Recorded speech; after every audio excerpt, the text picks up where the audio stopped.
بسم اللہ الرحمن الرحیم الحمدللہ رب العالمین والصلاة والسلام علی رسولہ الکریم اما بعد رب اشرح لی صدری ویسر لی امری واحلل عقدۃ من لسانی یفقہوا قولی۔ السلام علیکم ورحمۃ اللہ وبرکاتہ۔ امید ہے آپ سب خیریت سے ہوں گے۔ میں اللہ تعالیٰ سے بہت دعا کرتا ہوں کہ آپ سب کو اور آپ کے گھر والوں کو اللہ تعالیٰ اپنی خاص بلیسنگز کے سائے تلے رکھیں، اور اللہ تعالیٰ ہم سب کو استقامت دیں، اور اللہ تعالیٰ ہم سب کو اسی طرح دین سمجھنے کا شوق عطا کریں اور دین پر عمل کرنے کی توفیق دیں، آمین ثم آمین۔ آج انشاءاللہ تعالیٰ ہم جو بات کرنے والے ہیں سورہ آل عمران کے حوالے سے، اس سے پہلے تھوڑا سا ریویژن کہ کل ہم نے بات کی تھی آیا نمبر 38 تک 38 تک، اور کل ہم نے جو ٹاپک پڑھا وہ ٹاپک پچھلے جو ٹاپکس ہیں ان سے تھوڑا سا ہٹ کے ہے۔ پیچھے جو ہے چونکہ وہ جیوز کا زیادہ تذکر آیا، یہود کا، اب جو ہے بیسیکلی حضرت عیسیٰ علیہ السلام کی سٹوری بیان کی جا رہی ہے، جو ہمارا نیریٹو ہے، جو کہ ایکچولی وحی سے اخذ شدہ ہے، یعنی قرآن مجید سے اخذ شدہ ہے، اور جو کرسچنز کو ایک رسپانس ہے، رپلائی ہے، نصرانیوں کو کرسچنز کو ایک رسپانس ہے کہ انہوں نے عیسیٰ علیہ السلام کو جو خدا کا درجہ دے دیا، مریم علیہ السلام کو ڈیوائن سٹیٹس جو دے دیا، تو کیا وہ سٹیٹس صحیح ہے؟ تو ہم انشاءاللہ اس کا آج ایک کریٹیکل انالیسس کریں گے اور قرآن کا ورژن دیکھیں گے کہ عیسیٰ علیہ السلام جو کہ اللہ سبحانہ و تعالیٰ کے one of the powerful prophets میں سے تھے، تو کیا ہے ایکچولی ان کی سٹوری، اور مسلمانوں کا کیا عقیدہ ہے اس حوالے سے کہ عیسیٰ علیہ السلام جو ہیں کیا وہ دوبارہ تشریف لائیں گے۔ اس پر آج کل بڑی ایک بحث ہو رہی ہے، اور امت مسلمہ کو کچھ کنفیوژن بھی ہے اس حوالے سے عیسیٰ علیہ السلام کی سیکنڈ کمنگ کے حوالے سے۔ تو انشاءاللہ اس پر بھی ہم ایک بات کریں، کیونکہ ظاہر ہے کہ عصر جدید کے جو کچھ علماء ہیں انہوں نے ظاہر ہے کہ ایسی بھی بات کی ہے کہ شاید عیسیٰ علیہ السلام کی سیکنڈ کمنگ نہیں ہوگی، تو اس کو بھی انشاءاللہ کوشش کریں گے آج ہم ڈسکس کریں۔ ورس نمبر 39 سے ہم شروع کریں گے، اور جیسا کہ آپ کو پتہ ہے کہ پریویسلی ہم نے جو کانسیپٹس ڈسکس کیے ہیں وہ یہی ہیں کہ زکریا علیہ السلام کا تذکرہ ہوا اور مریم علیہ السلام کا تذکرہ ہوا۔ مریم علیہ السلام کا اللہ تعالیٰ نے بتایا کہ کس طرح وہ اللہ کی بہت نیک بندی تھیں، اور کس طرح سے ان کی والدہ نے ان کے لیے دعا فرمائی، کس طرح ان کی والدہ کی خواہش تھی کہ کوئی ان کی اولاد ہو جس کو وہ اللہ کی راہ میں جو ہے وہ لگائیں، اللہ کی راہ میں ان کو جو ہے وہ ایک پاتھ پرووائڈ کریں تاکہ وہ ان کے لیے صدقہ جاریہ بنے۔ اب جو آگے آیات جا رہی ہیں حضرت عیسیٰ علیہ السلام کے حوالے سے، انشاءاللہ ان کا ہم مطالعہ کریں گے۔ اعوذ باللہ من الشیطان الرجیم۔ فنادته الملائکۃ وهو قائم یصلی فی المحراب ان اللہ یبشرک بیحییٰ مصدقا بکلمۃ من اللہ وسیدا وحصورا ونبیا من الصالحین۔ پچھلی آیا میں ہم نے بات کی تھی کہ زکریا علیہ السلام جو کہ خالو تھے مریم علیہ السلام کے، ان میں بھی ایک خواہش پیدا ہوئی مریم علیہ السلام کو دیکھ کر کہ اللہ مجھے بھی نیک اور صالح اولاد عطا فرما۔ تو اللہ تعالیٰ نے پھر فرشتوں کے تھرو جو ہے ان کو بشارت دی۔ پس فرشتوں نے انہیں آواز دی جب کہ وہ حجرے میں کھڑے نماز پڑھ رہے تھے کہ اللہ تعالیٰ تجھے یحییٰ کی یقینی خوشخبری دیتا ہے۔ اب دیکھیں اللہ تعالیٰ نے انبیاء کے تذکرہ کیا ہے، اور یہاں پر زکریا علیہ السلام کا تذکرہ کیا ہے کہ کس سٹیٹ میں تھے وہ جب فرشتوں نے انہیں خوشخبری دی، تو وہ کس سٹیٹ میں تھے؟ وہ نماز پڑھ رہے تھے، وہ نماز ادا کر رہے ہیں، یعنی ان کی دعا اللہ تعالیٰ نے قبول کی، اور یہاں سے یہ پروو ہوتا ہے کہ وہ بہت زیادہ نماز پڑھتے تھے، وہ بہت زیادہ اللہ کا ذکر کرتے تھے، اللہ کے بہت مقرب تھے۔ تو یہ اللہ تعالیٰ نے ہماری موٹیویشن کے لیے ان کا ایک جو سٹیچر بیان کیا ہے، اور یہ خاص موقع بیان کیا ہے کہ جب وہ نماز پڑھ رہے تھے تو فرشتوں نے انہیں بشارت دی۔ یعنی دعا قبول ہو نہ ہو، اللہ کے جتنے برگزیدہ بندے گزرے ہیں وہ یہ نہیں دیکھتے کہ دعا میری قبول ہو رہی ہے تو ٹھیک ہے، نہیں ہو رہی تو پھر ڈاما ڈولی ہے کام، پھر جو ہے وہ ایج پہ کھڑے ہو کے بندے کا ایمان ہے۔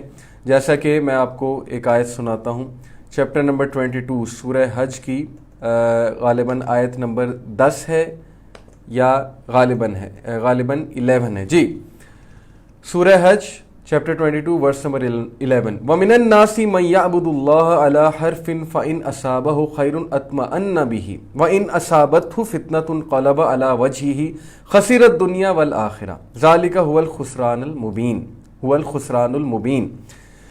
اور لوگوں میں کچھ ایسے بھی ہیں جو اللہ کی عبادت کرتے ہیں جیسے کہ ایک کنارے پہ کھڑے ہوئے ہیں, as if on the age.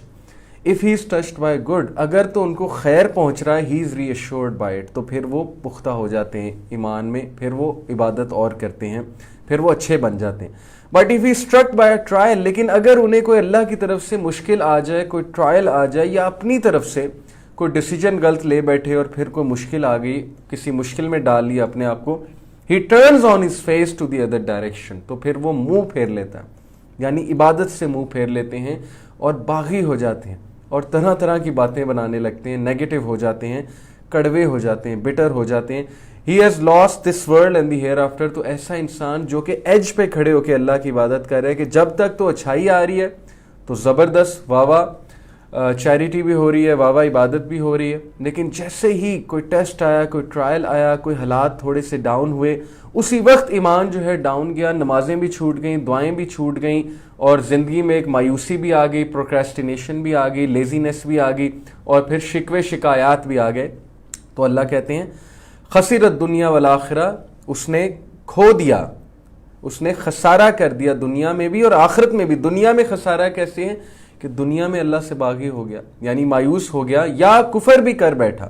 کتنے لوگ ہیں کہ ان کی زندگی میں کوئی حادثہ ہوتا ہے, وہ حادثہ ان سے ڈائجسٹ نہیں ہو پاتا, اور چونکہ وہ ڈائجسٹ نہیں ہو پاتا تو پھر وہ کہتے ہیں ہینس دیر از نو گاڈ, وہ ایتھیزم کی طرف چلے جاتے ہیں. اور یقین کریں میجورٹی ایتھیسٹ کی یہی سٹوری ہے, ایموشنل.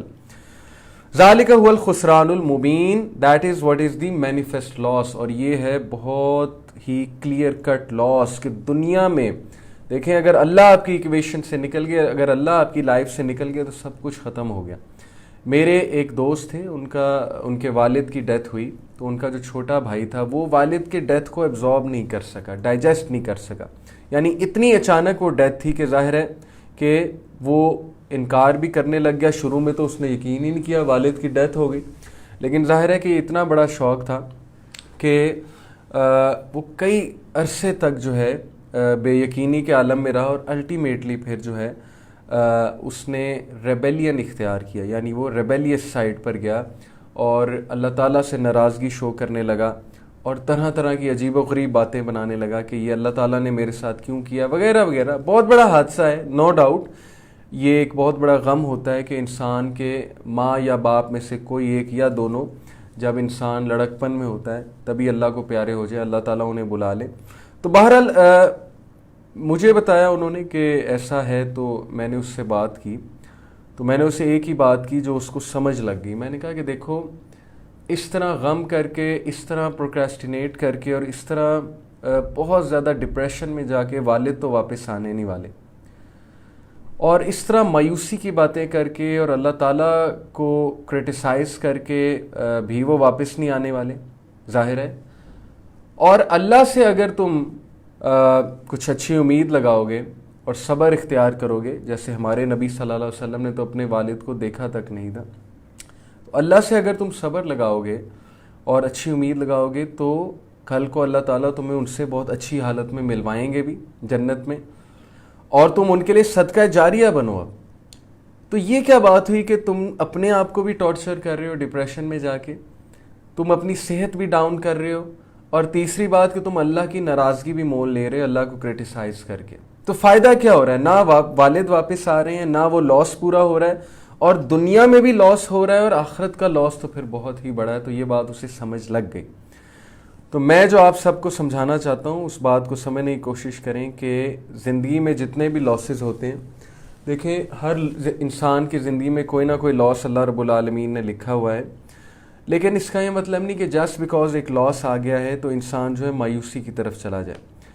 تو یہ ساری بات میں نے آپ کو کیوں بتائی, اس کا کانٹیکسٹ کیا تھا, کیونکہ زکریہ علیہ السلام کا جو کریکٹر بتایا گیا وہ یہ ہے کہ وہ اللہ کے اتنے شکر گزار بندے تھے کہ چاہے دعا قبول ہو یا نہ ہو, اب چونکہ انہوں نے دعا کی ہوئی ہے تو وہ یہ نہیں کہتے تھے, یہ کہنے والوں میں سے نہیں تھے کہ چونکہ میری دعا قبول نہیں ہوئی تو اس لیے اب میں نماز ہی نہیں پڑھوں گا, جیسے ایک ینگسٹر میرے پاس ہے، انہوں نے کہا کہ میری جاب ہی نہیں لگ رہی، میں نے اتنے وظیفے کیے ہیں، میں نے اتنی دعائیں پڑھیں.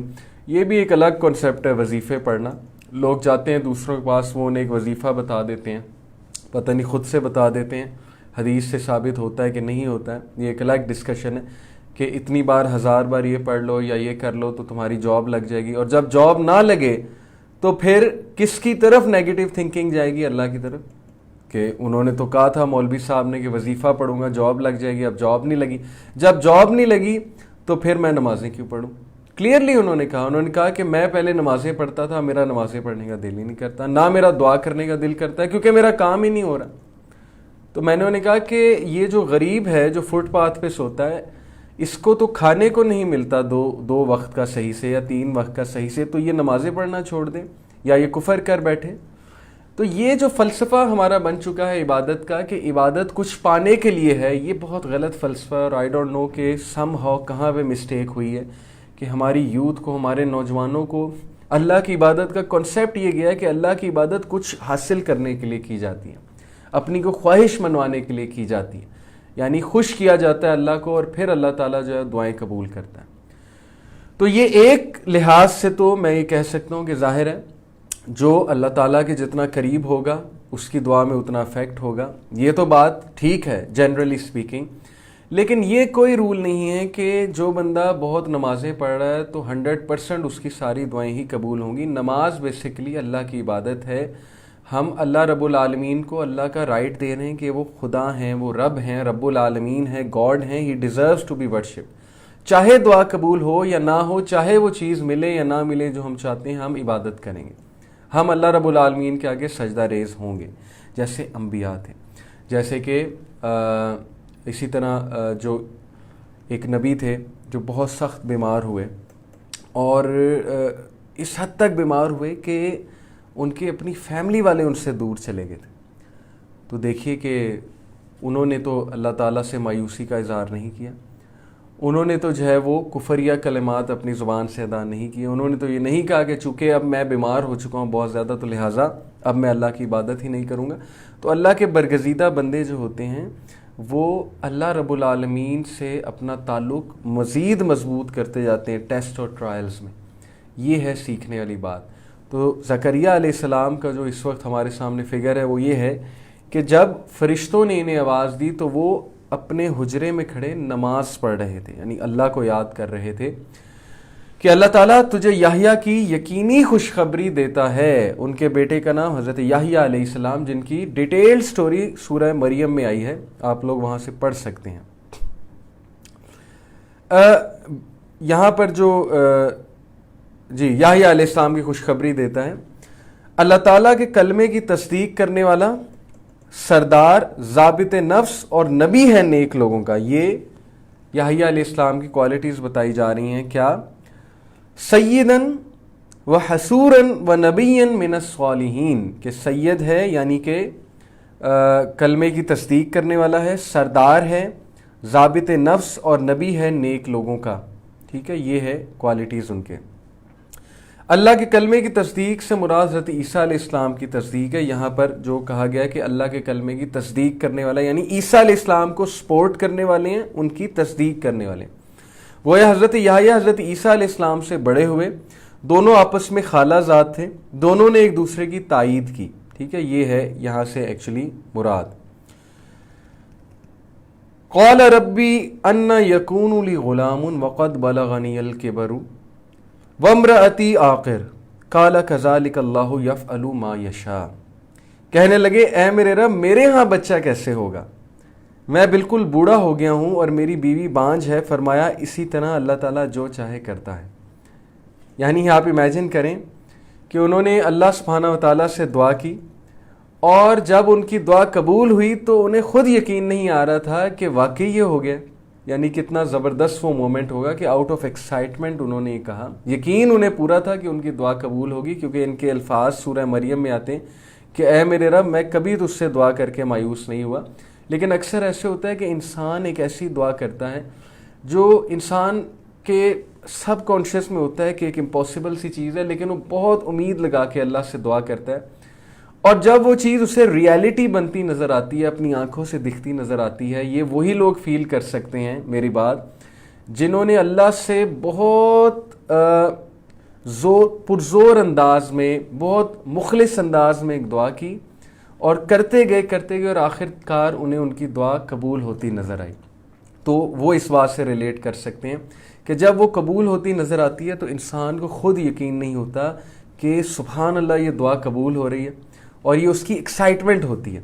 تو زکریا علیہ السلام کی یہی ایکسائٹمنٹ تھی کہ انہوں نے کہا کہ اے میرے رب، میرے ہاں کیسے بچہ ہوگا، حالانکہ میری بیوی جو ہے، میں بالکل بوڑھا ہو گیا ہوں اور میری بیوی بانجھ ہے.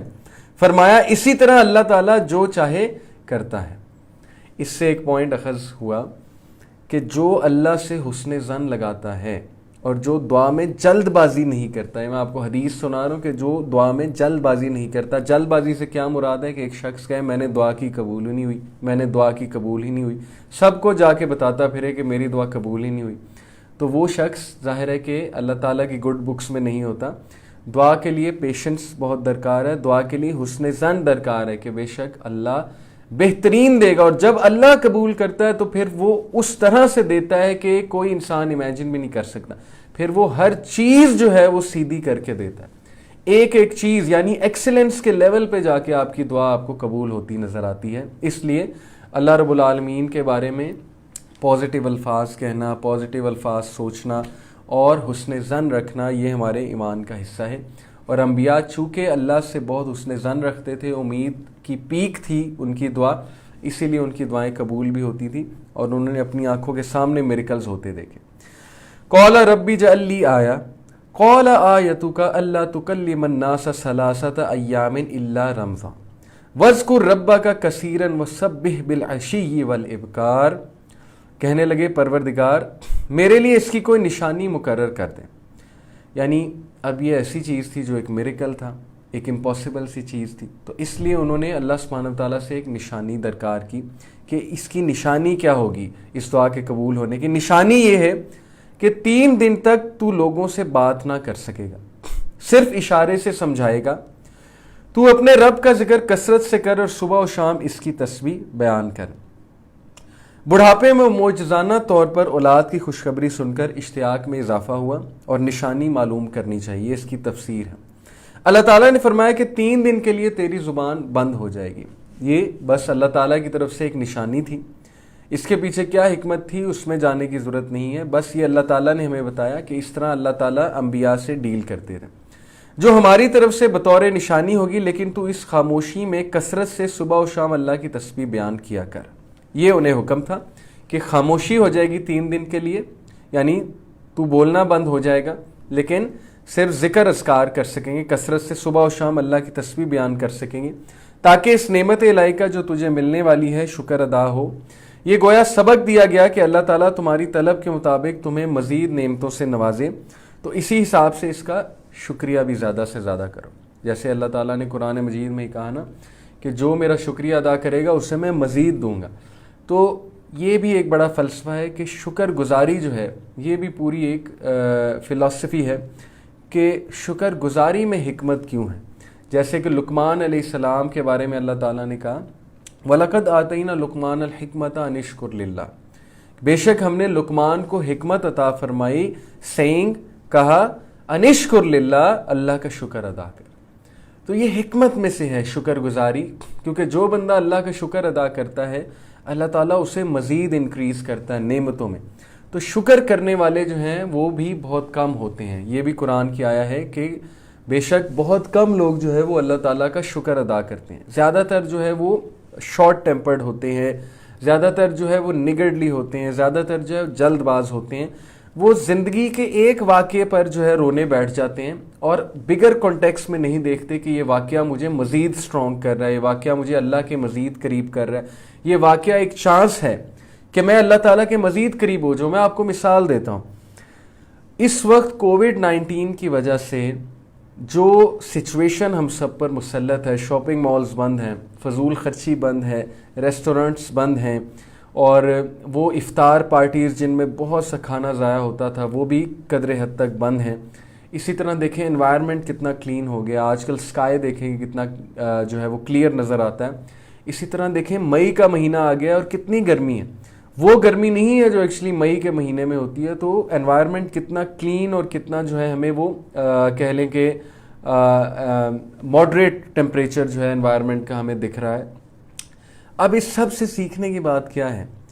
5 بجے مارکیٹ بند ہو جاتی ہے، اس کے بعد لوگ اپنی فیملی والوں کے ساتھ ہوتے ہیں، گھر والوں کے ساتھ ٹائم پاس کر رہے ہیں. ورنہ کیا ہوتا تھا، گہما گہمی نکلے ہوئے ہیں شاپنگ مالز میں. اب اس سے وہی سیکھے گا جو عقل رکھتا ہے ان ساری چیزوں سے.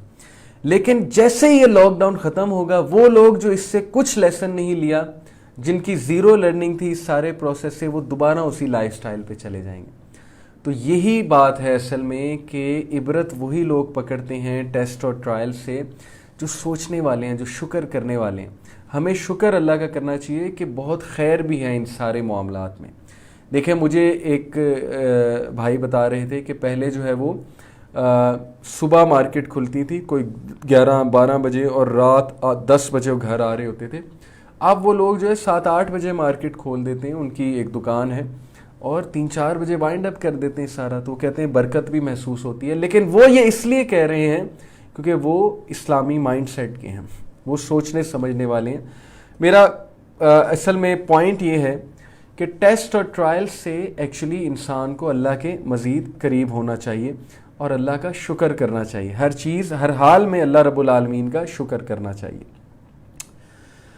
قال ربی اجعل لی آیہ قال آیتک اللہ تکلم الناس ثلاثۃ ایام الا رمزا واذکر ربک کثیرا وسبح بالعشی والابکار. ہم پڑھ چکے ہیں کہ تیری نشانی ہے کہ 3 دن تک تو لوگوں سے بات نہیں کر سکے گا، صرف اشارے سے سمجھائے گا. تو اپنے رب کا ذکر کثرت سے کر اور صبح و شام اس کی تسبیح بیان کر. یعنی کہ اگر تو چاہتا ہے کہ مزید تیرا رب تجھے دے تو پھر اپنے رب کا شکر ادا کر.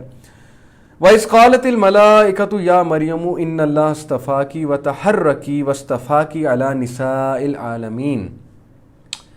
اب واقعہ آگے جا رہا ہے. حضرت زکریا کا تذکرہ یہیں تک ہے. اگر آپ نے مزید پڑھنا ہے تو سورہ مریم میں حضرت زکریا علیہ السلام کا تذکرہ موجود ہے. اور جب فرشتوں نے کہا کہ اے مریم، اللہ تعالیٰ نے تجھے برگزیدہ کر لیا اور تجھے پاک کر دیا اور سارے جہان کی عورتوں میں سے تیرا انتخاب کر لیا. حضرت مریم علیہ السلام جو کہ حضرت عیسیٰ علیہ السلام کی والدہ ہیں، اور یہ بہت ہی پاکیزہ نام ہے، اور بہت سے لوگ جو ہے وہ ظاہر ہے کہ مسلم سوسائٹی میں یہ نام بڑا کامن ہے. مریم علیہ السلام کی محبت میں، ان کی عقیدت میں رکھا جاتا ہے یہ نام. یہ اللہ تعالیٰ نے عزت دی مریم علیہ السلام کو، دونوں جہانوں کی عزت ہے کہ دنیا میں ان کے نام پہ پورا ایک قرآن کا چیپٹر ہے، قرآن کی سورہ ہے. یعنی عورت کی اللہ تعالیٰ نے عورت کو کتنی عزت دی کہ اللہ تعالیٰ نے ان کے نام پہ، عورت کے نام پہ، ایک عورت کے نام پہ قرآن کا پورا چیپٹر اتارا. اور اللہ تعالیٰ ان کا تذکرہ کر رہے ہیں، مریم علیہ السلام کو کومیموریٹ کر رہے ہیں.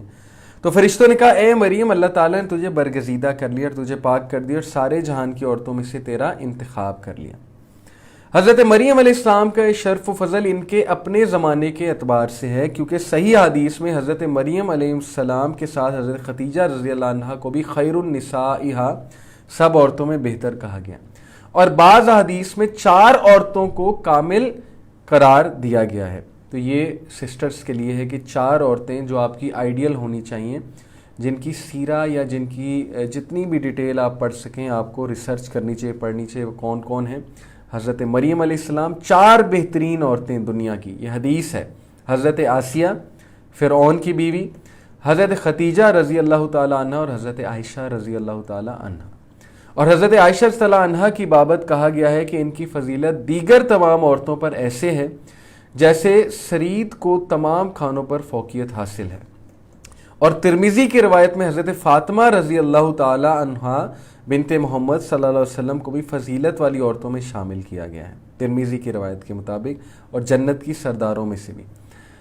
اس کا یہ مطلب بھی ہو سکتا ہے کہ مذکورہ خواتین ان چند عورتوں میں سے ہیں جنہیں اللہ تعالیٰ نے دیگر عورتوں پر فضیلت اور بزرگی عطا فرمائی، یا یہ کہ اپنے اپنے زمانے میں فضیلت رکھی. یعنی اس زمانے کے حوالے سے مریم علیہ السلام کو تمام عورتوں پر فضیلت دی. یہ مفسرین کے نزدیک اس کا مطلب ہے. اور فضیلت سے اور انتخاب کرنے سے یہ مطلب بھی ہے کہ ظاہر ہے کہ اب ان کو اللہ ایک بہت بڑا ٹاسک دینے والے ہیں، ان کو ایک ٹیسٹ میں مبتلا کرنے والے ہیں اور ان کو پاک کرنے والے ہیں. ہر لحاظ سے پاک کرنے والے ہیں۔ سوچیں کہ کتنا بڑا ٹیسٹ جو ہے مریم علیہ السلام کے لیے آیا کہ بغیر باپ کے عیسیٰ علیہ السلام پیدا ہوئے۔ تو آج سوسائٹی میں ایسا ہو تو کیا سوچتا ہے انسان، اس کی پہلی سوچ کس طرف جاتی ہے؟ یعنی کتنا بڑا ٹیسٹ تھا۔ میں انشاءاللہ سورہ مریم کی کچھ آیات بھی آپ کے سامنے پڑھوں گا۔ یا مریم اقنتی لربکی واسجدی وارکعی مع الراکعین، اے مریم تو اپنے رب کی اطاعت کر اور سجدہ کر اور رکوع کرنے والوں کے ساتھ رکوع کر۔ یہ اللہ تعالیٰ ان کو حکم دے رہے ہیں، اور یہاں سے یہ ثابت ہوا کہ مریم علیہ السلام چونکہ نبی نہیں تھی، لیکن مریم علیہ السلام سے فرشتے جو ہیں وہ محو گفتگو ہوئے، جبرائیل علیہ السلام یعنی غیر نبی کے پاس بھی آئے، یہ یہاں سے ثابت ہو رہا ہے۔ ذالک من انباء الغیب نوحیہ الیک، یہ غیب کی خبروں میں سے ہے جسے ہم تیری طرف وحی سے پہنچاتے ہیں۔ اللہ کے نبی صلی اللہ علیہ وسلم کو کہا جا رہا ہے کہ اے نبی یہ خبریں آپ کو نہیں پتہ، یہ غیب سے اللہ تعالیٰ آپ کو دے رہے ہیں۔ یعنی اس سے ثابت ہوا کہ ہمارے نبی صلی اللہ علیہ وسلم کا حتمی علم غیب کا علم نہیں تھا، جو کہ ان کا اپنا علم تھا، ذاتی علم، علم غیب نہیں تھا، عطائی تھا۔ ہر نبی کو عطائی ہوتا ہے غیب کا علم۔ ہمارے نبی صلی اللہ علیہ وسلم کو غیب کی باتیں بالکل پتہ تھیں، کیونکہ وہ نبی تھے۔ نبی کا مطلب ہی یہ ہے، in the literal sense it means news دینے والا، جیسے سورہ نبا کا مطلب ہوتا ہے نیوز، تو نبی سے مراد ہے غیب کی خبریں بتانے والا۔ اوکے، تو ہمارا یہ عقیدہ ہے کہ ہمارے نبی صلی اللہ علیہ وسلم غیب کا علم رکھتے تھے عطائی، جو اللہ کی طرف سے عطا کردہ تھا، جو وحی کے تھرو عطا تھا۔ ذاتی غیب کا علم اللہ کے نبی صلی اللہ علیہ وسلم کا بھی نہیں تھا۔ ذاتی غیب کا علم جو ہے وہ صرف اللہ کی ذات کا ہے، صرف اللہ کو پتہ ہے کہ غیب کا علم کیا ہے۔ نہ ہوروسکوپس کو پتہ ہے، نہ ہی کوئی سوت سیئر یا اسٹرالوجر آپ کو بتا سکتا ہے، اور اگر وہ کچھ ایک دو باتیں بتاتے بھی ہیں جو سچ ثابت ہو جاتی ہیں تو باقی ساری جھوٹی ہوتی ہیں۔ ایک حدیث میں بہت کلیئر کٹ آتا ہے، تو ان کے پاس نہ تھا، وما کنت لدیہم اذ یلقون اقلامہم ایہم یکفل مریم، تو ان کے پاس نہ تھا جبکہ وہ اپنے قلم ڈال رہے تھے کہ مریم کو ان میں سے کون پالے گا۔ وما کنت لدیہم اذ یختصمون، اور نہ تو ان کے جھگڑے کے وقت ان کے پاس تھا۔ یہ کیا بات ہو رہی ہے؟ تفسیر میں آتا ہے کہ بیسیکلی قرآن اندازی کی ضرورت اس لیے پیش آ گئی تھی حضرت مریم علیہ السلام کی کفالت کے حوالے سے، کہ حضرت مریم علیہ السلام کی کفالت کے اور بھی کئی خواہش مند تھے۔ ظاہر ہے کہ ہر بندے کی یہ خواہش تھی کہ چونکہ یہ ایک نیک خاندان کی اولاد ہیں، تو ہر بندے کو یہ شرف حاصل کرنے کا شوق تھا کہ ان کی کفالت میں کروں۔ اس علاقے کا ٹرینڈ بھی ہوگا، ظاہر ہے ہر ٹرائب کا ایک ٹرینڈ بھی ہوتا ہے۔ جیسے آج کے دور میں تو ایسا ٹرینڈ نہیں ہے کہ کوئی یہ خواہش کر کے کسی کی اولاد کی کفالت میں لوں، لیکن اس دور میں بہت ایک ٹرینڈ ہوا کرتا تھا۔ تو ہر ایک کی یہی خواہش تھی کہ مریم علیہ السلام کی کفالت مجھے سونپی جائے تاکہ شرف مجھے حاصل ہو۔ اذ قالت الملائکۃ یا مریم ان اللہ یبشرک بکلمۃ منہ اسمہ المسیح عیسی ابن مریم، جب فرشتوں نے کہا اے مریم اللہ تعالیٰ تجھے اپنے ایک کلمے کی خوشخبری دیتا ہے جس کا نام مسیح عیسیٰ بن مریم ہے، وجیہا فی الدنیا والآخرہ ومن المقربین، جو دنیا اور آخرت میں ذی عزت ہے اور وہ میرے مقربین میں سے ہے۔ اب مریم علیہ السلام کو جب یہ بشارت دی گئی تو مجھے بتائیے کہ ان پر کیا بیتی ہوگی اور انہوں نے کیا سوچا ہوگا۔ اب یہ سارا کہ ان پر کیا بیتی، اس کے لیے ہم سورہ مریم کی چند آیات جو ہے پڑھتے ہیں، جو ابھی میں نے آپ کے لیے نکالی ہوئی ہیں۔ تو مریم علیہ السلام کو جو ہے وہ فرشتوں نے یہ کہا کہ اللہ تعالیٰ تجھے اپنے کلمے کی خوشخبری دیتا ہے۔ کلمے کی خوشخبری سے یہاں پر کیا مراد ہے؟ حضرت عیسیٰ علیہ السلام کو کلمہ یعنی کلمت اللہ اس اعتبار سے کہا گیا ہے کہ ان کی اولاد اعجازی شان کی مظہر اور عام انسانی اصول کے برعکس باپ کے بغیر اللہ کی خاص قدرت اور اس کے کلمہ کن کی تخلیق ہے۔ اور ایک اور سورہ میں ایک اور آیت میں اللہ تعالیٰ نے فرمایا کہ عیسیٰ علیہ السلام کی کریشن تمہارے لیے کیوں اتنی عجیب ہے اور تم اسے کس بات پہ خدائی کا درجہ دے رہے ہو، اس بیسس پہ کہ بغیر باپ کے پیدا ہوئے ہیں۔ جس طرح اللہ نے کن کہہ کر حضرت آدم علیہ السلام کی جس طرح سے اللہ نے کن کہہ کر نہیں، حضرت آدم علیہ السلام کی جس طرح سے اللہ نے تخلیق کی بغیر باپ کے، تو کیا مشکل ہے اللہ تعالیٰ کے لیے کہ عیسیٰ علیہ السلام کی تخلیق بھی بغیر باپ کے لیے کر لیں۔ تو اس لیے یہ کوئی ان کے ڈیوائن ہونے کی دلیل نہیں ہے کہ چونکہ وہ بغیر باپ کے ہیں، یا جیسے کرسچنز مانتے ہیں نا کہ سن، فادر اینڈ ہولی گوسٹ، جسے وہ اسپرٹ کہتے ہیں، تو وہ ہمیں بھی کہتے ہیں کہ دیکھو تمہارا قرآن بھی کلمہ کہہ رہا ہے، یعنی ورڈ آف گاڈ کہہ رہا ہے عیسیٰ علیہ السلام کو، یعنی وہ اسپرٹ ہے اللہ کی، اور روح اللہ بھی کہا ہے اللہ تعالیٰ نے عیسیٰ علیہ السلام کو اسپرٹ۔ لیکن روح اللہ تو دیکھیں، روح تو اللہ تعالیٰ نے حضرت آدم علیہ السلام میں بھی پھونکی اپنی، تو پھر تو حضرت آدم علیہ السلام بھی ڈیوائن ہوئے۔ بات تو یہ ہے نا کہ اگر روح پھونکنا یہ بھی ڈیوینٹی ہے، اللہ تعالیٰ کی روح، پہلی تو بات ہے کیا؟ اللہ تعالیٰ کی روح اللہ کی کریشن ہے، اور اس کریشن میں سے اللہ تعالیٰ نے تمام انسانوں میں روح پھونکی۔ یہ ہمارا عقیدہ ہے۔ اللہ کی روح سے مراد اللہ کی پرسنل روح نہیں ہے، اللہ روح سے بری ہیں، اللہ تعالیٰ کو کوئی نہیں سمجھ سکتا، یعنی لیسا کمثلی میرے ذہن سے اچانک آیت نکل گئی عربی کی، وہ اس کا ٹرانسلیشن یہ ہے کہ اللہ تعالیٰ کی مثال کچھ بھی نہیں ہے، یعنی کوئی بھی اللہ تعالیٰ کی مثل نہیں ہے، اللہ تعالیٰ سب سے مختلف ہے، اللہ تعالیٰ سب سے الگ ہے۔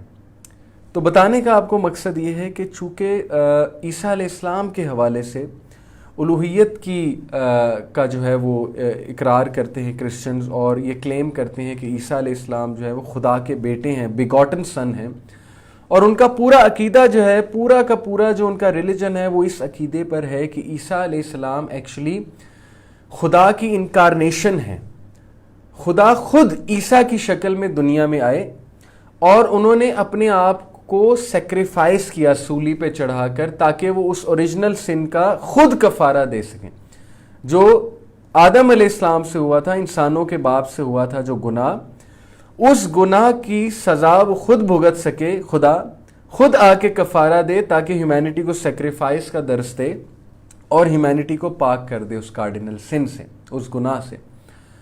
پہلی تو بات یہ کہ آدم علیہ السلام کا جو گناہ ہے، ہم اس وجہ سے دنیا میں نہیں آئے ہیں۔ جو یہ سمجھتا ہے کہ ان کے گناہ کی وجہ سے ہم دنیا میں آ گئے ہیں، اس کا عقیدہ غلط ہے۔ پہلی بات یہ کہ آدم علیہ السلام نے جو گناہ کیا، جو بھی ان سے مسٹیک ہوئی، اس کو ہم مسٹیک کہیں گے، جو بھی ان سے بشری مسٹیک ہوئی، اس کی توبہ انہوں نے کر لی تھی، ربنا ظلمنا انفسنا وان لم تغفر لنا وترحمنا لنکونن من الخاسرین کہہ کے۔ تو ہمارا تو عقیدہ یہ ہے کہ انہوں نے توبہ کر لی تھی، اور پھر اللہ رب العالمین نے جو انہیں دنیا میں بھیجا، یہ اللہ کی طرف سے پلانڈ تھا، یہ اللہ نے انسانوں سے عہد لیا تھا۔ سورہ الاحزاب میں چیپٹر 33 میں ورس نمبر 72، میں ابھی آپ سب کے سامنے پڑھتا ہوں، چیپٹر نمبر 33 سورہ احزاب ورس نمبر 72، ذرا غور سے اس ورس کو میرے ساتھ پڑھیے گا۔ اِنَّا عَرَضْنَا الْأَمَانَةَ عَلَى السَّمَاوَاتِ وَالْأَرْضِ وَالْجِبَالِ فَأَبَيْنَ أَن يَحْمِلْنَهَا وَأَشْفَقْنَا مِنْهَا وَحَمَلَهَا الْإِنسَانُ إِنَّهُ كَانَ ظَلُومًا جَهُولًا۔ بے شک ہم نے آفر کیا امانت کو، ہیونز کو اور جبال، ماؤنٹینز کو اور ارتھ کو، and they declined to bear it and feared it، لیکن انہوں نے اس امانت کو لینے سے انکار کر دیا۔ but man undertook to bear it، indeed he was unjust and ignorant، لیکن انسان نے اتنی بڑی ذمہ داری اپنے مول لے لی اس امانت کی۔ کس امانت کی؟ یعنی کہ اللہ تعالیٰ کے سسٹم کو قائم کرنے کی امانت، یا قرآن مجید کی امانت، کہ وہ اس کا ذمہ اٹھاتا ہے دنیا میں جا کے۔ تو اللہ تعالیٰ نے ہمیں ایک باقاعدہ مشن کے ساتھ بھیجا ہے۔ تو کرسچنز کا کنسیپٹ یہ ہے کہ دنیا میں ہمیں سزا کے طور پہ بھیجا ہے۔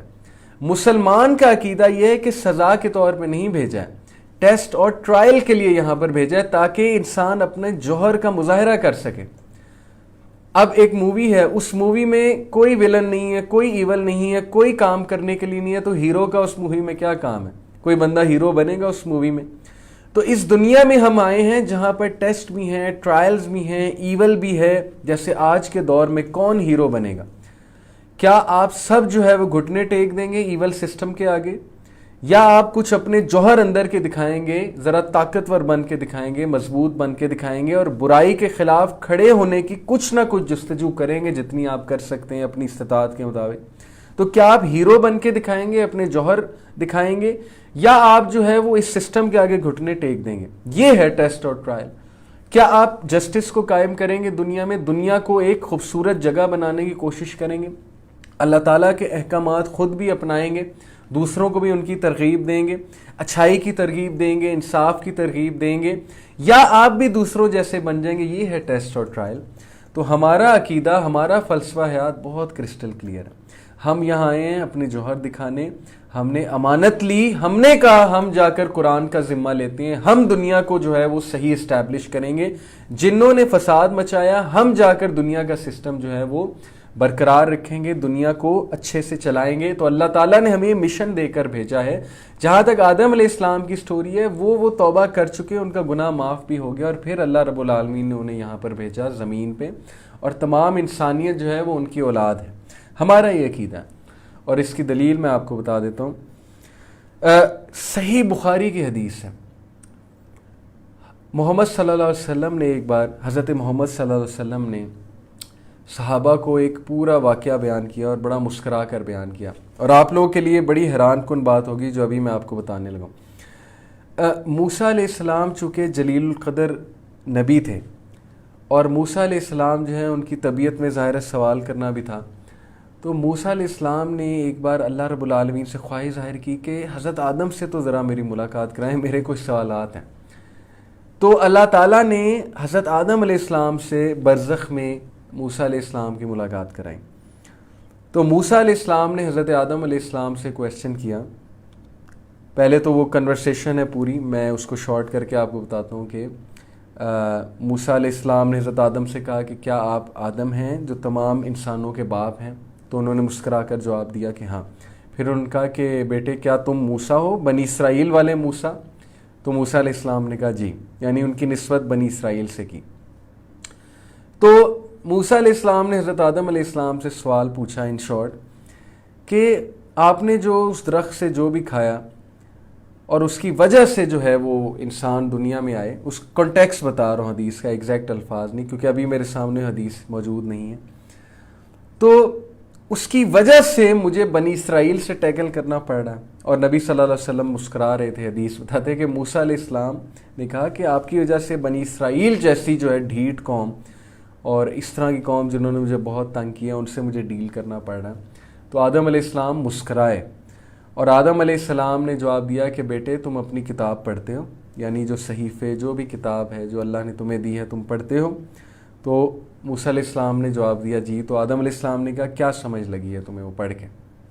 تو موسیٰ علیہ السلام ایک دم سوچ میں پڑ گئے, اور ہمارے نبی صلی اللہ علیہ وسلم نے صحابہ کی طرف مسکرا کر دیکھ کر کہا our father won the debate, our father won the debate, our father won the debate. 3 بار مسکرا کر کہا کہ ہمارے باپ ڈیبیٹ جیت گئے. یعنی انہوں نے بتانا یہ چاہا کہ جب تم اپنی کتاب پڑھتے ہو تو تمہیں یہ پتہ نہیں لگتا کہ دنیا میں آنا ہمارا مقصود تھا, دنیا میں آنا ہمارا طے تھا. میری وجہ سے یہ سزا نہیں ملی کہ دنیا میں ہم یہاں پر آ چکے ہیں, یہاں پر آنا طے تھا ہمارا. کتنی خوبصورت بات ہے. تو یہ ہمارا فلسفہ حیات ہے. کرسچنز کا جو بھی ہو, ہمیں دین اسلام یہ بتاتا ہے کہ دنیا میں ہم ایک بہت بڑی ذمہ داری لے کر آئے ہیں. ہم یہاں پنش ہونے کے لیے نہیں آئے ہیں. دنیا اللہ کی پنشمنٹ نہیں ہے. دنیا ایک قرار والی جگہ ہے جہاں پر ہم کچھ دیر کے لیے ریسٹ کریں گے, اور اس کے بعد اپنے اصل ٹھکانے کی طرف چل پڑیں گے. ریسٹ سے یہاں پر مراد ہے کچھ دیر کے لیے ٹھہریں گے. جیسے نبی صلی اللہ علیہ وسلم نے کہا نا کہ دنیا میں ایک مسافر کی طرح رہو, ایک جگہ ہی پڑاؤ نہ ڈالو. یعنی بالکل ہی مسافر جیسے ایک ریلیکس مسافر ہوتا ہے, وہ ایک ہی جگہ پڑاؤ ڈال لیتا ہے اور کام کوئی کرتا نہیں ہے. تو تم دنیا سے اتنی محبت نہ کرو کہ اسی کو اپنی اصل جگہ نہ سمجھ لو. تمہاری جو نظر ہے وہ اصل میں آخرت کی طرف ہونی چاہیے. جیسے علامہ اقبال نے کہا, یہ پورب یہ پچھم چکوروں کی دنیا, میرا نیلگوں آسماں بے کنارہ. پرندوں کی دنیا کا درویش ہوں میں کہ شاہین بناتا نہیں آشیانہ. یعنی شاہین والی سوچ رکھنی ہے تم نے آگے بڑھتے جانا ہے, تم نے بڑا ویژن لے کر چلنا ہے, تم نے پوری دنیا تک میسج پہنچانا ہے. یہ تو انہوں نے ایک سوچ دی امت مسلمہ کو, خصوصاً نوجوانوں کو, کہ تمہارے اندر جو انرجی ہے اس کو سرو کرو, اچھائی میں سرو کرو, والنٹیئر ورک میں سرو کرو, سوشل ورک میں سرو کرو, کمیونٹی سروس میں سرو کرو. اچھی چیزیں بھی تو تم کر سکتے ہو نا. وہ فضول وی لاگز دیکھ کے اور ٹک ٹاک دیکھ کے وہی ویڈیوز تو نہیں بنانی نا. اچھی چیزیں بھی تو بن سکتی ہیں, اچھا میسج بھی تو آگے دیا جا سکتا ہے. یعنی چینج ایجنٹس بن جاؤ اور پھیل جاؤ آگ کی طرح پوری دنیا میں.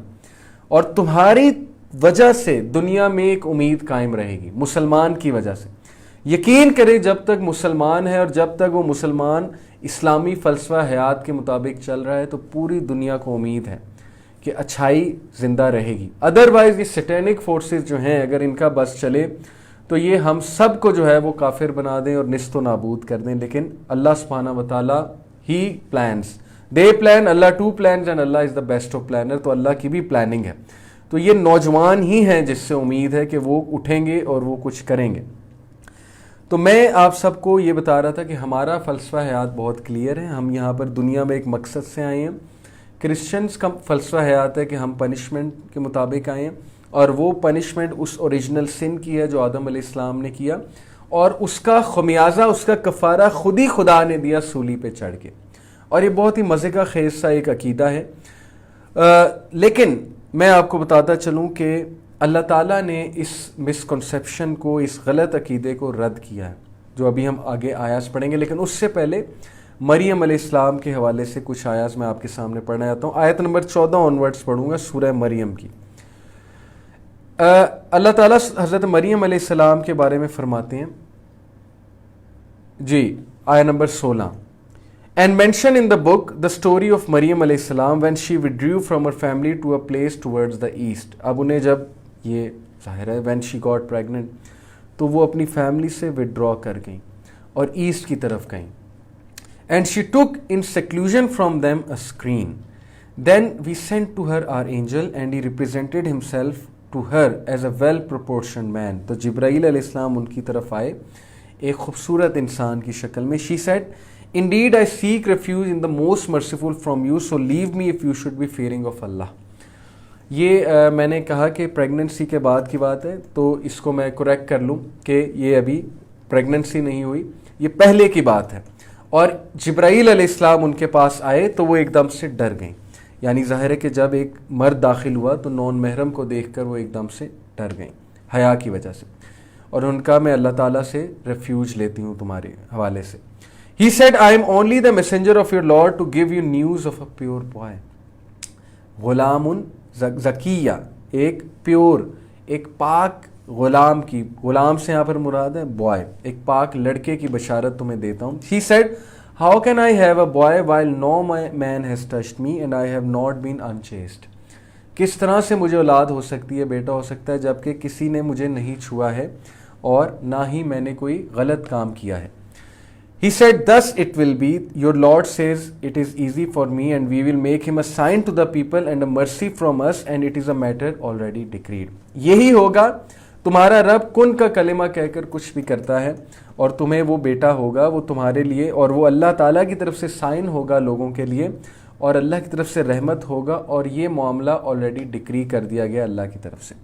So she conceived him، اور پھر حضرت مریم علیہ السلام جو ہے انہوں نے کنسیو کیا عیسیٰ علیہ السلام کو، and she withdrew with him to a remote place۔ یہ ہے اب وہ بات جو میں پہلے کہہ رہا تھا کہ اب وہ ریموٹ پلیس کی طرف گئی ظاہر ہے پریگننسی کے بعد۔ And the pains of child birth drove her to the trunk of a palm tree۔ سوچیں کہ کتنا غم میں ہوں گی وہ کہ ایک تو اتنی بڑی ذمہ داری، پھر کس طرح سے فیس کریں گی لوگوں کو، اور ظاہر ہے کہ پھر چائلڈ برتھ کی بھی پینز ہیں اور اکیلی ہیں۔ She said, Oh, I wish I had died before this and was in oblivion forgotten۔ یہ آیا اور یہ پیسیج میں نے انٹینشنلی آپ کے سامنے رکھا ہے کیونکہ میں آپ کو اس سارے واقعے سے ایک بات بتانا چاہتا ہوں۔ ہم لوگ بہت جلدی ججمنٹل ہو جاتے ہیں، لوگوں کو ان کے الفاظ، ان کے سینٹنسز، ان کے جملوں کی بیسس پہ ہم کفر کے فتوے تک لگا دیتے ہیں، اور ہم یہ نہیں دیکھتے کہ انہوں نے وہ جملہ یا وہ الفاظ کس کنڈیشن میں کہیں، کس پین میں کہیں، ہم فوراً ان کو کریکٹ کر دیتے ہیں کہ تمہارا عقیدہ نہیں ٹھیک۔ یعنی یہ جو عقیدہ پولیس ہے یہ بھی ایک الگ پولیس ہے جو لوگوں پہ حرام کے فتوے لگائے پھرتے ہیں ہر چھوٹی چھوٹی بات پہ، اور لوگوں کے لیے آسانی پیدا نہیں کرتے۔ اس کا یہ مطلب نہیں ہے کہ ہم کسی کے غلط عقیدے کو کریکٹ نہ کریں، میرا مطلب سمجھنے کی کوشش کریں۔ اللہ کے نبی صلی اللہ علیہ وسلم نے فرمایا کہ لوگوں کو بشارت دو اور لوگوں کو ڈراؤ نہیں، لوگوں کو دین سے بھگاؤ نہیں۔ اب یہ جو حرام پولیس ایک اسپیسیفک مطلب کہ طبیعت کے لوگ ہیں، مزاج کے لوگ ہیں، جن کا کام ہی یہ ہے کہ انہوں نے کچھ عقیدے کی کتابیں پڑھ لی ہیں، اور اب وہ ہر ایک کو کریکٹ کرتے پھرتے ہیں، بجائے کہ یہ سوچنے کے کہ ایک انسان کو کس طرح سے دعویٰ کرنا چاہیے، حکمت کیا اپنانی چاہیے، جس کی وجہ سے لوگ بجائے کہ حق کی طرف، ٹروتھ کی طرف آنے کے مزید دور چلے جاتے ہیں دین سے، اور ان کے سامنے دین کی ایک اتنی مشکل اور عجیب و غریب شکل وہ پیش کرتے ہیں کہ وہ لوگ دین سے متنفر بھی ہو جاتے ہیں اور دوبارہ کبھی دین کی طرف آنے کا سوچتے بھی نہیں ہیں۔ تو یہ ایک بہت بڑا جرم ہے۔ میں یہ بات کس کانٹیکسٹ میں بتا رہا ہوں؟ حضرت مریم علیہ السلام نے پین میں کہا کہ کاش میں مر چکی ہوتی اس سے پہلے، اور یا میں اوبلیوین میں ہوتی، میں دور دراز کسی علاقے میں کھو جاتی اور فارگوٹن ہو جاتی۔ اب یہاں پر نارملی اگر یہ کوئی بندہ کہ کاش میں مر جاؤں، اس سے بہتر تو ہے میں مر جاؤں، تو فوراً جو ہے وہ ہم یہ سوچیں گے کہ یہ کس طرح کی بات کی، ہم فوراً جج کر لیں گے کہ یہ تو ناشکری ہے۔ تو یہاں پر اللہ رب العالمین یہ سینٹینس کوٹ کر رہے ہیں مریم علیہ السلام کا کہ وہ اتنی پین میں تھیں، وہ اس کنڈیشن میں تھی کہ ان کے منہ سے یہ جملہ نکل گیا۔ جب رب العالمین اس جملے کو ہماری طرف جو ہے وہ پیش کر رہے ہیں، بتا رہے ہیں، تو لوگ کتنی پین میں ہمارے ارد گرد ہوتے ہیں، ان کے منہ سے ایسی ایسی باتیں نکل جاتی ہیں، ہمیں فوراً سے کسی کو جج نہیں کرنا چاہیے۔ اور دوسرا لیسن کہ ہمیں کنسیڈریٹ ہونا چاہیے، مسلمان کو بہت کنسیڈریٹ ہونا چاہیے۔ ہم کیا کرتے ہیں کہ فوراً جب کوئی ایسا جملہ سنیں جو ہمیں غلط لگتا ہے، ہم فوراً کریکٹ کر دیتے ہیں اور سب کے سامنے کر دیتے ہیں۔ اگلے کی عزت نفس بھی ہرٹ ہوتی ہے، اور اگلا جو ہے وہ قریب آنے کی بجائے مزید جو ہے اس پہ پکا ہو جاتا ہے۔ دوسرا، ہم کنسیڈریٹ ہی نہیں ہوتے، ہم جو ہے وہ دوسروں پہ فتوے بھی لگاتے ہیں، اور ہم یہ نہیں دیکھتے کہ اگلا کس کنڈیشن سے گزر رہا ہے۔ مثال کے طور پہ ایک ڈپریسڈ بندہ ہے جو ذہنی طور پہ معوف ہو چکا ہے اور جو واقعی ہی کلینکل ڈپریشن سے گزر رہا ہے، ہم اس کے پاس بیٹھ کے اسے جو ہے وہ ایمان کا تذکرہ کرتے ہیں، اس کے سامنے بیٹھ کے ہم جو ہے وہ اسے ریگریٹ فیل کراتے ہیں کہ اللہ تعالیٰ تم سے ناراض ہے، یا تمہارے گناہ بہت زیادہ ہیں اس لیے تمہارے اوپر یہ حالت آئی ہوئی ہے۔ تو تھوڑا سا کنسیڈریٹ ہو کے، اس کے حالات دیکھ کے، اس کے سرکمسٹانسز دیکھ کے پھر بات کرنی چاہیے۔ لیکن اب یہ ساری بات کا یہ مطلب نہیں ہے کہ لوگ اس بات کو بہانہ ہی بنا لیں، اور ہر چھوٹی چھوٹی بات پہ، مثال کے طور پہ بریک اپ ہو گیا گرل فرینڈ کے ساتھ، تو اس بات کو بہانہ بنا کر یہ سوچیں کہ اب ساری عمر کے لیے لوگ میرے ساتھ کنسیڈریٹ ہو جائیں اور کوئی مجھے دعویٰ نہ کرے، کوئی مجھے حق کی تلقین نہ کرے، کوئی مجھے کریکٹ نہ کرے۔ یہ بھی بے وقوفی ہے، اور یہ وہ بندہ خود اپنے اوپر ظلم کر رہا ہے۔ میں جو بتانا چاہ رہا ہوں یہ کہ we should be considerate to people, ہمیں ان کے حالات کا جائزہ لے کر پھر ان سے گفتگو کرنی چاہیے۔ اور اگر وہ غصے میں کچھ کہہ بھی دیتے ہیں، یا اگر وہ بہت غم کی حالت میں کوئی اتنا بڑا کلمہ کہہ دیتے ہیں، جیسے یہ کوئی چھوٹی بات نہیں ہے کہ کاش میں مر جاتی اس سے پہلے، یہ کیوں انہوں نے کہا؟ کیونکہ ان کے لیے یہ شیم لینا کہ جب وہ لوگوں کے سامنے جائیں گی تو لوگ، اتنی نیک خاتون تھی وہ، اتنی انہوں نے عبادت کی تھی، لوگ کیا کہیں گے، تو پھر ان کے دل سے غم میں یہ بات نکلی کاش میں مر جاتی۔ تو لوگ غم میں اور لوگ بہت پین میں بڑی بڑی باتیں کہہ جاتے ہیں، اس لیے کنسیڈریٹ ہو جائیں۔ چھوٹی چھوٹی بات ہم لوگوں کی پکڑ لیتے ہیں، غصے ہو جاتے ہیں، ان پہ فتوے لگا دیتے ہیں، انہیں دائرہ اسلام سے خارج کر دیتے ہیں، یا ویسے ہی انہیں برا انسان جو ہے وہ مقرر کر دیتے ہیں کہ یہ تو ہے ہی برا۔ تو یہ چیز بھی پیرنٹنگ میں بہت خلاف ہماری جاتی ہے کہ جب ہم ایک بندے کو اتنا برا فیل کرائیں کہ وہ کہے کہ یار میں ہوں ہی برا تو بس ٹھیک ہے، اب برا ہوں تو برا ہی صحیح۔ تو یہ پورا پیسج اس کانٹیکسٹ میں آپ کو سنانا چاہتا تھا۔ اب ہم واپس آتے ہیں سورہ آل عمران کی طرف، اور آیت نمبر 46 سے دوبارہ شروع کرتے ہیں۔ وَيُكَلِّمُ النَّاسَ فِي الْمَهْدِ وَكَهْلًا وَمِنَ الصَّالِحِينَ، وہ لوگوں سے اپنے گہوارے میں باتیں کرے گا۔ کون؟ عیسیٰ علیہ السلام، اور ادھیڑ عمر میں بھی، اور وہ نیک لوگوں میں سے ہوگا۔ عیسیٰ، اچھا یہاں پر جو مسیح کہا گیا ہے عیسیٰ علیہ السلام کو، مسیح کے دو معنی ہیں جو تفسیر میں آئے ہیں۔ ایک معنی مسیح کا ہے کہ زمین میں کثرت سے زمین کی سیاحت کرنے والا، ایک معنی یہ ہے۔ دوسرا ہے کہ ہاتھ پھیرنے والا۔ تو دونوں معنی کے لحاظ سے جو دوسرا معنی ہے، کیونکہ آپ علیہ السلام، عیسیٰ علیہ السلام، آپ ہاتھ پھیر کر مریضوں کو بِإِذْنِ اللہ شفا یاب فرماتے تھے، تو ان دونوں معنی کے اعتبار سے یہ دوسرے والا معنی جو ہے کریکٹ ہے. اور قیامت کے قریب ظاہر ہونے والے دجال کو بھی مسیح کہا گیا, مسیح الدجال. حدیث میں مسیح کا لفظ دجال کے ساتھ بھی لگایا گیا ہے, جس کا جو ایک جو ہے وہ مطلب یہ ہے کہ دجال ظاہر ہے کہ وہ کافی زیادہ ٹریول کرے گا. جی, دجال جو ہے وہ کافی زیادہ ٹریول کرے گا دنیا میں, تو ظاہر ہے کہ بہت زیادہ سیاحت کرنے والا, بہت زیادہ سفر کرنے والا, چند منٹوں میں ہی ایک جگہ سے دوسری جگہ وہ پہنچ جائے گا. ٹھیک ہے, ایک تو یہ بات ہے. دوسرا, اس کی ایک آنکھ چونکہ کانی ہوگی تو اس لحاظ سے بھی ممسوح العین, ممسوح سے بھی مسیح نکلا ہے کہ ممسوح ہوگی, اس کی جو ایک آنکھ ہے وہ ممسوح ہوگی. تو یہ دوسرا معنی ہے کہ دجال چونکہ ایک آنکھ سے کانا ہوگا, اور اس حوالے سے بھی اس کو مسیح کہا جاتا ہے. تو ایک تو یہ بات. جی, مجھے لگا کہ تھوڑی انٹرپشن ہو گئی ہے لائیو سیشن میں. کائنڈلی لیٹ می نو کہ کیا میری آواز اور میری ویڈیو جو ہے وہ ٹھیک سے آ رہی ہے تاکہ ہم کنٹینیو کر سکیں. اوکے جی.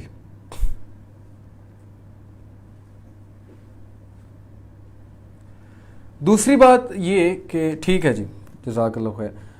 تو دوسری بات یہ کہ یاد رکھیے کہ قیامت کے قریب عیسیٰ علیہ السلام کا نزول ہوگا دوبارہ. یہ اجماع ہے, کنسنسس ہے امت مسلمہ کے علماء کا. اور کتنی بے شمار احادیث, آئی تھنک کم از کم 70 احادیث ہیں, صحیح احادیث عیسیٰ علیہ السلام کے دوبارہ نازل ہونے میں. 70 صحیح احادیث ہیں, جن میں صحیح مسلم کی احادیث بھی ہیں. اوکے, عیسیٰ علیہ السلام کے دوبارہ آنے کی. تو عیسیٰ علیہ السلام کو کاپی کرے گا دجال, یہ آپ کو پتہ ہونا چاہیے کہ وہ بھی مسیح ہونے کا دعویٰ کرے گا.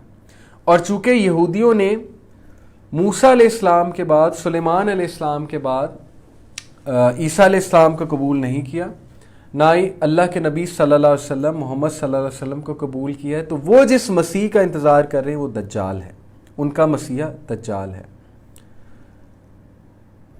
جزاک اللہ جی. تو بہرحال عیسیٰ علیہ السلام اور دجال کا بڑا تعلق ہے آپس میں, کیونکہ عیسیٰ علیہ السلام دجال کو قتل کریں گے قیامت کے قریب, اور دجال عیسیٰ علیہ السلام کو دیکھتے ہی اس طرح سے غائب ہو جائے گا, یعنی بھاگ پڑے گا, جیسے حدیث میں آتا ہے لائک سالٹ ڈیزالوز ان واٹر, جس طرح سے نمک گھل جاتا ہے پانی میں. تو یہ اس کی حالت ہو جائے گی دجال کی, عیسیٰ علیہ السلام کو دیکھ کر. تو ہمارا جو عقیدہ ہے کہ وہ قیامت سے پہلے واپس آئیں گے, اور اس آیت میں اس کی طرف اشارہ بھی ہے. کیا وہ لوگوں سے اپنے گہوارے میں باتیں کرے گا, اور ادھیڑ عمر میں بھی, اور وہ نیک لوگوں میں سے ہوگا. ادھیڑ عمر سے کیا مراد ہے, گہوارے میں باتیں کرنے سے کیا مراد ہے؟ دیکھیں, گہوارے میں گفتگو کرنے کا ذکر خود قرآن کریم کی سورہ مریم میں موجود ہے, یعنی جب وہ بالکل چھوٹے بچپن میں ماں کی گود میں بات کریں گے لوگوں سے. اس کے علاوہ صحیح حدیث میں 2 بچوں کا ذکر اور ہے جنہوں نے گہوارے میں بات کی. ایک صاحب جریج ہے اور ایک اسرائیلی عورت کا بچہ. صحیح بخاری میں ان 2 بچوں کا ذکر ہے جنہوں نے ماں کی گود میں بات کی, جیسے ایڈلٹس بات کرتے ہیں ویسے بات کی. اس روایت میں جن 3 بچوں کا ذکر ہے ان سب کا تعلق بنو اسرائیل سے ہے, کیونکہ ان کے علاوہ صحیح مسلم میں اصحاب الاخدود کے قصے میں بھی شیر خوار بچے کے بولنے کا ذکر ہے, اور حضرت یوسف کی بابت فیصلہ کرنے والے شاہد کے بارے میں جو مشہور ہے کہ وہ بچہ تھا, وہ صحیح نہیں ہے, وہ روایت کمزور ہے. یہ مفسرین نے اس پہ ایک بحث کی ہے. جہاں تک بات ہے کہ ادھیڑ عمر میں بھی بات کریں گے, اس سے مراد ہے کہ قیامت کے قریب جب وہ واپس آئیں گے, کیونکہ انہیں تو جوانی میں اٹھایا گیا عیسیٰ علیہ السلام کو. ہمارا تو یہ عقیدہ ہے کہ اللہ تعالیٰ نے انہیں آئی تھنک 32-33 ایئر اولڈ تھے جب وہ, تب انہیں آسمان کی طرف اٹھا لیا, اور اللہ کے نبی صلی اللہ علیہ وسلم کی ملاقات بھی ہوئی ہے عیسیٰ علیہ السلام سے. عیسیٰ علیہ السلام اور یحییٰ علیہ السلام ایک ہی آسمان پہ موجود ہیں. جب اللہ کے نبی صلی اللہ علیہ وسلم معراج کے سفر پہ گئے تھے, دونوں کو ایک ہی جگہ پایا تھا انہوں نے. تو عیسیٰ علیہ السلام جو ہیں وہ قیامت کے نزدیک دوبارہ نزول ہوگا ان کا شام میں, فرشتوں کے کندھوں پہ غالباً انہوں نے اس طرح سے ہاتھ رکھا ہوگا اور وہ نازل ہو رہے ہوں گے, ان کے بالوں سے پانی ٹپک رہا ہوگا. یہ ڈپکشن آتی ہیں. تو ادھیڑ عمر میں بھی لوگوں سے بات کرے گا، یعنی تبلیغ کرے گا، لوگوں کو اللہ کی طرف بلائے گا۔ اس سے یہاں پر جو استدلال کیا گیا کچھ مفسرین کی طرف سے وہ یہ ہے کہ قیامت کے قریب آ کر بھی وہ دعویٰ کو جاری رکھیں گے، تو ایک ہنٹ ہے، اور وہ نیک لوگوں میں سے ہوگا۔ کچھ لوگ کہتے ہیں کہ قرآن میں کہیں نہیں لکھا کہ عیسیٰ علیہ السلام واپس آئیں گے، قرآن میں بہت کلیئر کٹ آیات ہیں ان کی واپس آنے کی، ابھی وقت نہیں ہے لیکن آپ لوگ خود اس پہ ریسرچ کر سکتے ہیں۔ قالت ربی انا یکون لی ولد ولم یمسسنی بشر قال کذالک اللہ یخلق ما یشاء اذا قضى امرا فانما یقول له کن فیکون۔ کہنے لگیں الہی مجھے لڑکا کیسے ہوگا، مریم علیہ السلام، حالانکہ مجھے تو کسی انسان نے ہاتھ بھی نہیں لگایا۔ فرشتے نے کہا اسی طرح اللہ تعالیٰ جو چاہے پیدا کرتا ہے، جب کبھی وہ کسی کام کو کرنا چاہتا ہے تو صرف یہ کہہ دیتا ہے کہ کن ہو جا، فیکون، تو وہ ہو جاتا ہے۔ یہ اللہ تعالیٰ نے کرسچنز کا عقیدہ کریکٹ کرنے کے لیے کہ تم لوگ جو ڈیوائن سٹیٹس عیسیٰ مسیح علیہ السلام کو دیتے ہو کہ وہ خدا کے بیگوٹن سن ہیں، باقی تو نارمل سنز ہیں، وہ بیگوٹن سن ہیں، یعنی جنا ہے نعوذ باللہ اللہ نے انہیں۔ اللہ کی طرف اتنا بڑا الزام، اسی لیے اللہ تعالیٰ کہتے ہیں کہ یہ کرسچنز کہتے ہیں کہ اللہ نے بیٹا جنا۔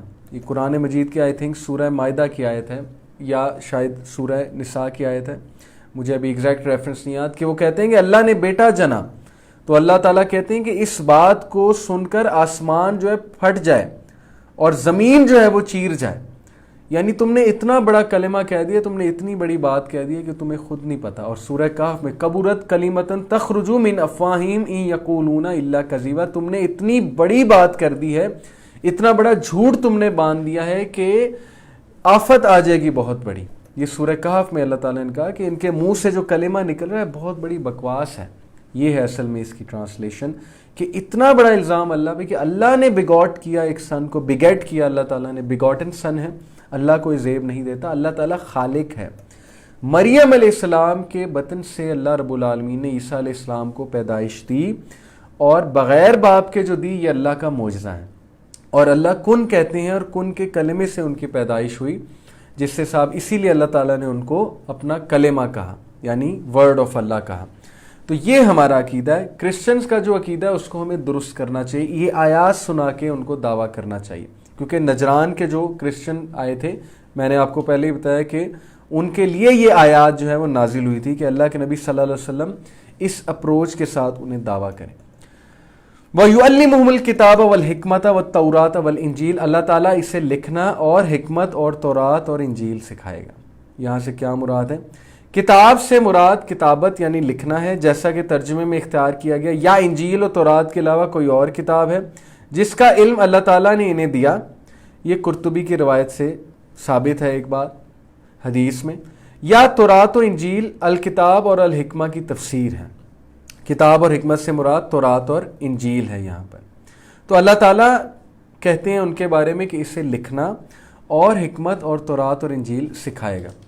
وَرَسُولًا إِلَى بَنِي إِسْرَائِيلَ أَنِّي قَدْ جِئْتُكُمْ بِآيَةٍ مِّن رَّبِّكُمْ أَنِّي أَخْلُقُ لَكُم مِّنَ الطِّينِ كَهَيْئَةِ الطَّيْرِ فَانفُخُوا فِيهِ فَيَكُونُ طَيْرًا بِإِذْنِ اللَّهِ، اور وہ بنی اسرائیل کی طرف رسول ہوگا کہ میں تمہارے پاس تمہارے رب کی نشانی لایا ہوں، میں تمہارے لیے پرندے کی شکل کی طرح مٹی کا پرندہ بناتا ہوں، پھر اس میں پھونک مارتا ہوں تو وہ اللہ کے حکم سے پرندہ بن جاتا ہے، اور اللہ کے حکم سے میں مادر ذات اندھے کو اور کوڑی کو اچھا کر دیتا ہوں اور مردوں کو زندہ کرتا ہوں اللہ کے حکم سے۔ بِإِذْنِ اللہ کے الفاظ یہاں پر ہیں۔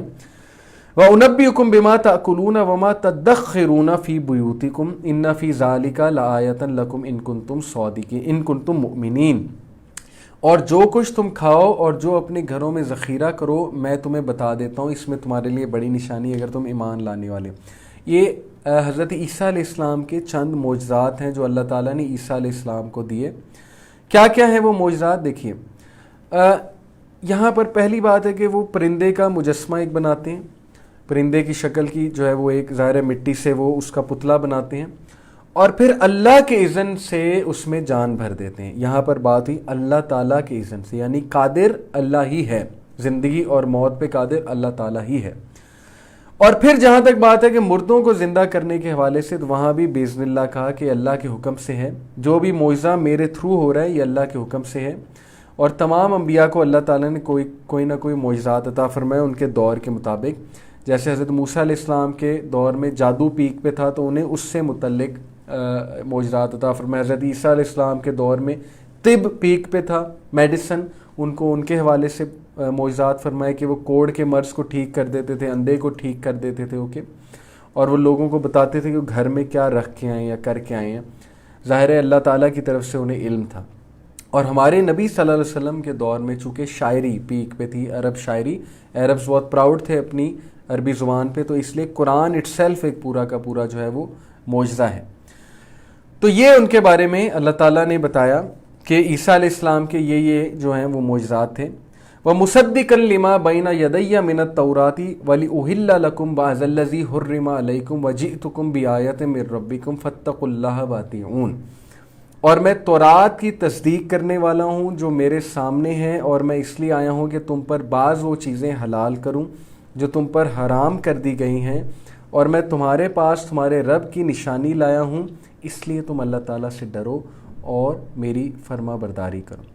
یعنی بعض چیزیں جو حرام کر دی گئی ہیں ان کو حلال کرنے آئے، سے کیا مراد ہے کہ ایک تو اس کی تفسیر یہ کہ جو بطور سزا اللہ تعالیٰ نے ان پر حرام کر دی تھی، اب وہ چیزیں اللہ کے نبی عیسیٰ علیہ السلام حلال کرنے آئے ہیں، یا پھر یہ وہ چیزیں ہیں جو ان کے علماء اور ان کے کابرین نے اجتہاد کے ذریعے سے حرام کی تھی، غلط اجتہاد کے ذریعے، اور اجتہاد میں ان سے غلطی کا ارتکاب ہوا، تو عیسیٰ علیہ السلام آ کر اس غلطی کا ازالہ کریں گے اور اس غلطی کا ازالہ کر کے ان چیزوں کو دوبارہ حلال قرار دیں گے۔ یہ دونوں ویوز موجود ہیں، لیکن بہرحال نبی شریعت لے کر آتا ہے، حلال اور حرام کرنے کا جو رائٹ ہے یہ نبی کو ہے، اور نبی کو بھی اس لیے کیونکہ اللہ تعالیٰ کی طرف سے انہیں وحی آ رہی ہے۔ اسی لیے کوئی بھی لا مسلم سوسائٹی کا ایسا نہیں بن سکتا جو قرآن و حدیث کے خلاف جائے، کیونکہ لیجسلیشن کا رائٹ ہمیں نہیں ہے، لیجسلیشن کا رائٹ اللہ اور اس کے رسول کو ہے۔ تو اسی لیے پاکستان میں جو بھی لا بنے گا تو وہ یہ دیکھ کر بنے گا کہ قرآن و حدیث اس کے بارے میں کیا اصول ہمیں دیتے ہیں۔ تو آج ہم آیت نمبر 50 تک ہی پڑھیں گے، انشاءاللہ نیکسٹ منڈے سے، یہ جو کمنگ منڈے ہم کنٹینیو کریں گے آیت نمبر 51 سے۔ بہت زبردست یہ قصہ چل رہا ہے، اس میں بے شمار لیسنز ہیں، خصوصاً وہ لوگ جو ویسٹ میں رہ رہے ہیں اور ان کے ارد گرد کرسچنز موجود ہیں، تو انہیں سیکھنا چاہیے کہ کرسچنز کو کس طرح سے دعویٰ کرنا ہے اور اصل سٹوری کیا ہے، اور کرسچنز کا نیریٹو کیا ہے اور مسلمانوں کا نیریٹو کیا ہے، یہ ہمیں سیکھنا چاہیے۔ تو اس حوالے سے ڈیٹیل ہے، اور عیسیٰ علیہ السلام کا تذکرہ ہے، اور عیسیٰ علیہ السلام کو کس طرح اللہ تعالیٰ نے اٹھایا اس کا تذکرہ ہے، اور پھر ظاہر ہے کہ کرسچن سے جو بھی اللہ کے نبی صلی اللہ علیہ وسلم نے ڈیبیٹ کی اس کا کچھ تذکرہ آنے والا ہے۔ سو اسٹے ٹیون، انشاءاللہ منڈے کو مزید ہم ان آیات پہ بات کریں گے۔ اپنا بہت سا خیال رکھیے گا۔ کل ایک اناؤنسمنٹ ہے کہ کل پرسنالٹی گرومنگ کلاس نہیں ہوگی، اس کی جگہ انشاءاللہ یوتھ کلب لاہور ٹیم کے ساتھ میں ایک سیشن کروں گا۔ جو یوتھ کلب لاہور کی ٹیم ہے وہ ان کو انٹروڈیوس بھی آپ کے سامنے کراؤں گا، اور ان کے ساتھ ایک سیشن کریں گے جس میں ہم انشاءاللہ یوتھ سے ریلیٹڈ ایشوز پہ باتیں کریں گے، اور ہمارے ساتھ ساحل ادیم بھی ہوں گے کل انشاءاللہ۔ ہم سب اکٹھے افطاری بھی کریں گے، اور اس کے بعد ہم نے آپ سب کے لیے ایک زبردست سا سیشن رکھا ہوا ہے، اس کا ٹائم رات 10 بجے ہوگا۔ سو اسٹے ٹیونڈ، انشاءاللہ 10 بجے کل آپ سے ملاقات ہوتی ہے، اور سورہ آل عمران کے حوالے سے انشاءاللہ منڈے کو آپ سب سے ملاقات ہوتی ہے۔ تب تک کے لیے اجازت دیجیے، بہت خیال رکھیے گا اپنا، جزاکم اللہ خیر۔ سبحانک اللہم وبحمدک، اشہد ان لا الہ الا انت، استغفرک و اتوب الیک۔ السلام علیکم ورحمۃ اللہ وبرکاتہ۔